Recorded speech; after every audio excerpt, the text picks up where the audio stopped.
Olá, seja bem-vindo a mais um vídeo do Saber Psi. Hoje estou aqui com uma convidada super especial, a psicóloga Andréa Matheus Caldeira. Seja bem-vinda. A Andréa, ela é psicóloga, gestalt terapeuta, tem mestrado em saúde mental pela UF aqui no Rio de Janeiro e atualmente ela é psicóloga, supervisora e professora de yoga do Nise da Silveira aqui no Rio de Janeiro. Seja bem-vinda. Obrigada, Helena. Hoje a Andréa vai falar pra gente um pouco sobre a história da reforma psiquiátrica e que é um tema super importante. Obrigada. Quer começar? Sim, claro. Agradecer mais uma vez ao Saber Psi por poder estar junto numa parceria que está começando. E a ideia de falar um pouco da história da reforma psiquiátrica, né, é no sentido da gente poder cartografar algumas coisas importantes de um entendimento de uma clínica. Resgatando um pouquinho, né, o Foucault, que faz no História da Loucura uma genealogia, né, da loucura, da história da loucura, onde ele vai desconstruindo para a gente uma ideia de que a loucura sempre foi doença mental. Porque, na verdade, a loucura, no passar das épocas, já foi muita coisa, né? E a partir do final do século XVIII, início do século XIX, né, com o sujeito da razão, né, com todas as teorias científicas, né, que começaram a surgir, o pensamento mais racionalista, é que a loucura começa a ser entendida como uma patologia, uma doença. Os hospitais começam a ter a entrada dos médicos e se começa com o tratamento para a doença mental, para o entendimento dessa existência como doença mental. Né? Um dos grandes nomes dessa época é Pinel, com seu tratamento moral. Ao longo da história da própria psiquiatria, né, sempre houve novas formas de entender o tratamento da doença mental, seja com o tratamento moral de Pinel, seja com a eletroconvulsoterapia, seja com as colônias de trabalho, como a colônia Juliano Moreira no Brasil. Né? A ideia era sempre de tentar se repensar o atendimento à doença mental, né, e o tratamento dela. Até que existe um marco para nós, pelo menos, né, da reforma, atores da reforma psiquiátrica, que é um movimento que começa a surgir na Europa após a Segunda Guerra Mundial. Exatamente pela experiência, né, com o Holocausto, com o fascismo na Europa e com os campos de concentração, dentre outras coisas, se começou a haver um questionamento sobre essas instituições, né, que na verdade eram de enclausuramento, muitas vezes de abandono dessas pessoas, né, em nome de um tratamento e do seu isolamento. Né? E aí você começa a ter movimentos que vêm também contra essa lógica na Europa fascista, né, com influências do existencialismo, da fenomenologia, do marxismo e da psicanálise em linhas gerais. Né?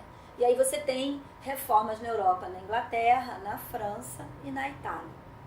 No caso do Brasil, a que mais influenciou o processo brasileiro de reforma foi a reforma italiana, né, feita por Basaglia. A reforma italiana, como foi uma das últimas, a gente entende que ela conseguiu avançar em alguns aspectos e comprometer dentro da clínica, né, de cuidado, não somente, digamos, a humanização do espaço asilar ou das técnicas de cuidado dentro dos hospitais. Na verdade, a reforma italiana, que foi que influenciou o Brasil, né, ela vai colocar em xeque a própria instituição asilar ou qualquer instituição total. Né? Então, ela começa, na verdade, a colocar em xeque as instituições, asilo, prisão, presídios, família, vários tipos de instituição, pensando nessa uniformização que as instituições promovem no ser. E, dentre os conceitos da Itália, talvez assim, o que marque mais é o conceito da desinstitucionalização, que é exatamente a quebra do paradigma, né, da instituição total com a troca zero, né, de um espaço de tratamento que não se dê dentro das paredes de um hospital, mas fora. É a partir da desinstitucionalização que você vai pensar na ação de trabalho, a partir da desinstitucionalização que você vai pensar na arte, na cultura, vai pensar também, né, na atenção dentro do território, não na exclusão. E é a partir desse conceito que chega no Brasil, a partir do movimento de diretas, né, aqui mais ou menos década de 70, na verdade 80, é que você vai ter os movimentos sociais que vão abraçar também a reforma psiquiátrica, e você vai ter, a partir daí, o movimento que gerou o Sistema Único de Saúde, o movimento que gerou, né, o que a gente hoje conhece como CAPs, que são os Centros de Atenção Psicossocial, né, que os ambulatórios de saúde mental, as residências terapêuticas, né, os centros de arte, cultura e lazer. Tudo isso são dispositivos que saem dessa ideia de que o cuidado é no território, é na vida e não fora dela. Que interessante, né, André, que você está trazendo, porque até para quem não pôde ainda estudar um pouquinho mais sobre a reforma psiquiátrica, às vezes pode não compreender, né, até mesmo porque não internar, porque tem muito desse imaginário que a internação é boa, né? Por que não? Né? Então, saber um pouco dessa história eu acho que pode contribuir para isso. E eu queria saber de você também, como é que isso ajuda, na sua opinião, na prática clínica? Então, Helena, acho que você falou uma coisa importante, que é assim, eu acho que a reforma, o problema maior da reforma não é a internação. Em alguns momentos é necessário uma internação curta, breve, é o que muitas vezes a gente chama de acolhimento num CAPS AD3, né? Porque às vezes é protetivo para a pessoa ou para a família em sofrimento. A questão é que a lógica asilar é uma lógica de tirar da sociedade, excluir e despotencializar a voz do sujeito. Ele vira apenas a patologia a ser tratada e isolada. Né? É o que nos preocupa, por exemplo, com a nova política, quando se fala que o uso de álcool e drogas não vai ter mais a lógica, né, da redução de danos, e sim da abstinência. O que vai acontecer? As pessoas vão recair, isso faz parte do processo de tratamento. Se você não considera isso parte do processo, só tem como resposta isolar para que ele fique longe do vício, você vai internar. Então, na verdade, a questão é como a internação entra. Aqui ela serve. Então, assim, é importante porque, assim, acho que ninguém é contra um lugar protegido quando é necessário. A questão é, esse lugar é protegido ou é um lugar de exclusão e de esvaziamento da voz do sujeito, né? E acho que uma pergunta também é o que funciona, né? Porque da forma que era feito, não estava funcionando, né? Então, assim, muitas vezes as pessoas ficavam mais doentes, em vez de voltar à sociedade e conseguir ser funcionários. Né? O duplo da doença mental é um conceito do Basaglia, que é o conceito da influência da instituição no processo de adoecimento psíquico. E isso a gente vê na prática.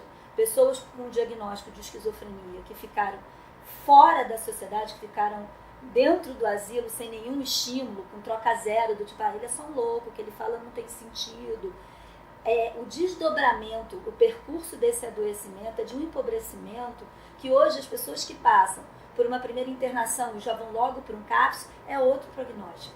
Então a gente vê isso mesmo na prática clínica você vê isso. Como que se vê? Você pode dar um exemplo? Sim. Como é que... Assim, se diz tanto que a esquizofrenia já foi chamada de demência precoce, né? Porque seria como um estado demencial que a pessoa vai se deteriorando. O que se começou a ver é que, na verdade, isso tem muito de uma resposta a um tratamento asilar manicomial. Né? Porque você vê pessoas hoje com esquizofrenia que, por não estarem trancadas e isoladas do mundo, mas estarem no CAPS, no território ou no ambulatório de saúde mental, que também atende, né, a essa demanda, a diferença é mais o grau da vulnerabilidade social. Essas pessoas, elas estão na vida, elas se relacionam da forma delas, com a dificuldade delas, mas aquele prognóstico de empobrecimento que a gente vê nos clientes de 20 anos de internação não existe, assim, é muito diferente. E isso só nos prova o quanto que a política, né, de ir para o território, do CAPS, do ambulatório, como ela é importante. E uma pergunta que eu queria te fazer, que eu acho que muitos estudantes ou profissionais têm, que não têm conhecimento e às vezes não tiveram oportunidade de estagiar ou de conhecer essa prática, é preciso ter medo desse público? Porque tem pessoas que têm essa fantasia, não tem? Ou você já ouviu estudantes falando, sim, ou pessoas leigas falando? Todo mundo que entra no asilo sempre tem medo, assim. Eu acho que tem uma coisa que também o Foucault mapeia muito bem, que também houve um casamento do sujeito da desrazão com a periculosidade. Como se só o dito louco fosse perigoso porque ele pode fazer alguma coisa a qualquer momento. Como se qualquer um de nós não pudéssemos também, né? Só ver, assim, às vezes a reação que você tem no assalto não é nada do que você pensa que você faria. Então, só que isso, para nós, não cola tanto, mas para o louco, é aquele cara estranho, é o estranho, né? Então, não, eu acho que, assim, se você aprende a respeitar o momento, né? Não chega com a sua verdade querendo contrapor o sofrimento. Não adianta dizer para uma pessoa que ela tenha certeza que o William Bonner fala com ela na televisão e que tudo que ele fala fala dentro da cabeça dela com códigos que só ela entende. Não adianta dizer para essa pessoa que o que ela está sentindo não existe.